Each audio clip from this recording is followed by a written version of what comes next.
आज आपण आपला भारत देश महासत्ता होण्याचे आपण स्वप्न बघतोय, पण त्याच देशाचं उद्याचं भविष्य या पत्र्याच्या शेडमध्ये शिक्षण घेते ना. या मुलांच्या सुरक्षेची काळजी आहे, तिथलं प्रशासन असेल किंवा शिक्षण विभाग असेल, महिला बाल विकास असेल, तर तुम्ही इकडे बघू शकता. हा रस्ता पुळूजवाडी पुळूज आणि शंकरगावला जोडला जातोय, आणि इकडला जे पाठीमाग आहे तिकडला रस्ता दाखवा त्यांना.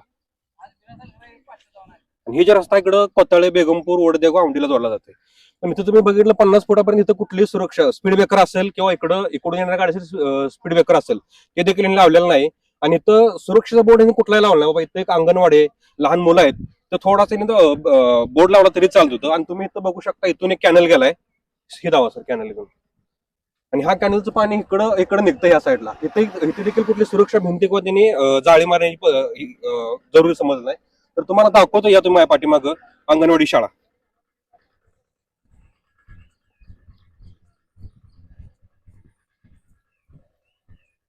नमस्कार मित्रांनो, मी प्रवीण सलगर. आज पुळजवाडी तालुका पंढरपूर जिल्हा सोलापूर इथं आलोय. भगवा प्रांत आणि महाराष्ट्र पोलीस टाइमच्या माध्यमातून माळी वस्तीतल्या अंगणवाडीची आपण दूरदर्शा जाणून घेतलेली. आता आपण ज्येष्ठ नागरिकांच्या नात्यानं उदय सलगर यांना विचारूया त्यांचं मत काय याच्यावरती. नमस्कार. अंगणवाडी गेले 16 वर्ष झालं ग्रामपंचायतनं किंवा कुठल्याही शेतकऱ्यांनी न जागा देता आज तगायत गव्हर्नमेंटच्या जागेचा प्रादुर्भाव निर्माण झालेला आहे आणि त्या जागेच्या अभावी अंगणवाडीची गैरसोय आहे. शासकीय कुठलंही काम अंगणवाडीला आज तगायत भेटलेलं नाही. मला वाटतं खरे साहेबांनी त्यांच्या आमदार होण्याच्या अगोदर त्यांनी थोडं साहित्य दिलं शाळेसाठी अंगणवाडीसाठी, आणि पत्रे ही गाव वर्गणीमधून काढून रूम तयार केली. इथं राजाराम तात्याबा सलगर गुरुजी यांनी जागा नसल्यामुळे जागा उपलब्ध करून इथं दिलेली. आज तगायतपर्यंत जागेचा प्रादुर्भाव पूर्ण थांबलेला आहे आणि ग्रामपंचायतनं कुठेतरी जागा बघून व्यवस्थित जागा बघून त्यांना जागा 1 गुंठा 2 गुंठे द्यावी. आणि अंगणवाडीवरती पट पडताळणी सुद्धा जास्त आहे, पट पडताळणी कमी असं काय नाही. मोठ्या अंगणवाडीचे लोक पट आहे, परंतु मिनी अंगणवाडी म्हणूनच रेकॉर्डला आहे. तरी त्या दृष्टिकोनातून शासनानं आमच्या विद्यार्थ्यांकडे दखल घ्यावी ही आमची नम्र विनंती आहे. आपण तुम्ही सांगितलं की आमदार साहेबांनी आमदार होण्या अगोदर निधी दिला शाळेसाठी जे काय खाऊसाठी, पण त्याच्यानंतर आमदार साहेबांचे कुठं ना कुठं दुर्लक्ष झाले, त्याच्याबद्दल काय सांगता? नाही, त्याच्यानंतर आमदार साहेबांचं ऍक्च्युअली खरोखरच दुर्लक्ष झालेलं आहे. आमदार साहेबांनी आजपर्यंत काही भेट दिलेली नाही, गाव दौरा पण झालेला नाही. काय नागरिक गेल्यानंतर नागरिकत्वाचं तेवढं त्या पद्धतीने त्यांचं काय असेल ते प्रश्न ऐकून घेतात आणि त्याच्यानंतर आज तगायत गावाला भेट नाही. त्याच्यामुळे आमदार साहेबांनी थोडं लक्ष द्यावं ही आमची नम्र विनंती आहे.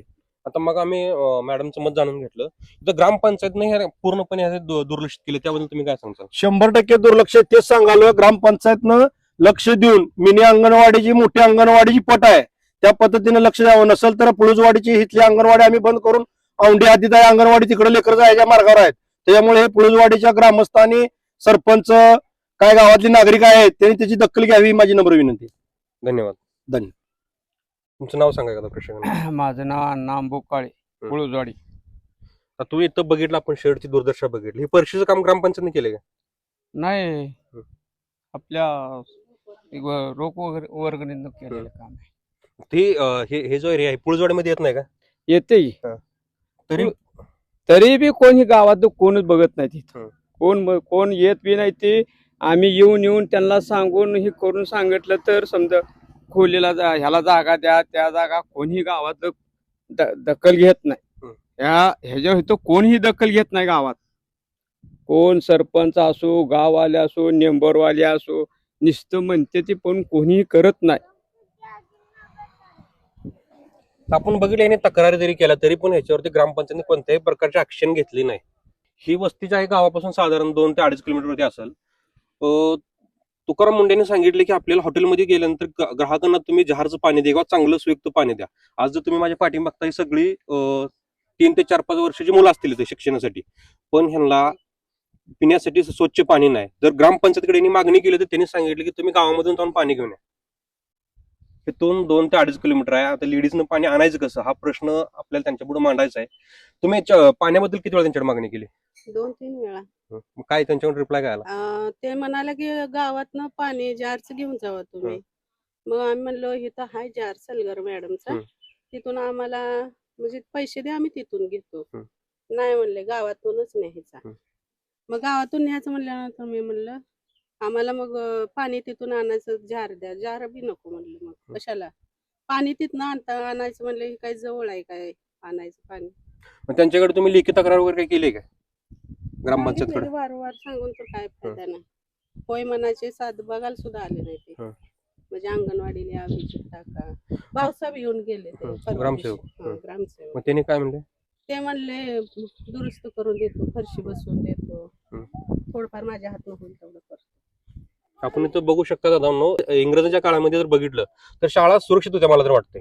आणि त्या काळी झाडाखाली बसून शिक्षण घेत होते, आता तीच परिस्थिती आहे. महाराष्ट्र पोलीस टाइम्स चॅनलला लाईक आणि सबस्क्राईब करा. धन्यवाद.